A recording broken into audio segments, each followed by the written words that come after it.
চলে এসেছি মৌসুমি কালেকশানের সব ভালোবাসার মানুষদের নিয়ে। দেখো প্রত্যেকে কিন্তু বিয়ে বাড়িতে গেছে, ছবি দিয়েছে, সুন্দর করে সেজেছে। সেজে কিন্তু দিদিকে ছবি অবশ্যই সবাই পাঠিয়ে দিয়েছে।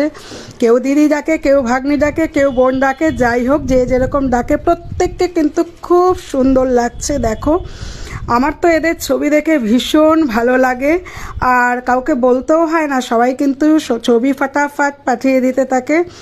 সবাইকে প্রত্যেককে কিন্তু খুব সুন্দর লাগছে। সবাই মৌসুমি কালেকশন থেকে কিন্তু সেজে উঠেছে, আর যারা যারা ছবি দিয়েছে প্রত্যেকেই বিয়ে বাড়িতে গেছে। দেখো কত ভালো লাগছে। তোমাদের জন্য কিন্তু এই ছবিগুলো আমি দিচ্ছি, সবাই দেখো। আর যারা মৌসুমি কালেকশানে আসতে চাও চলে আসবে। আর যারা যারা মৌসুমি কালেকশন থেকে মানে প্রোডাক্ট নিয়েছো বা কিছু, যদি ভালো লাগে তো অবশ্যই কিন্তু তোমরা আমাকে কন্ট্যাক্ট করতে পারো বা আমার সাথে যোগাযোগ করতে পারো। বা দেখো প্রত্যেককে খুবই সুন্দর লাগছে, সবাই সবাই। শেষে কিন্তু আমি একটু এসে গেলাম, না আসলে ভালো লাগে, সবার সাথে তো আমারও ভালো লাগে।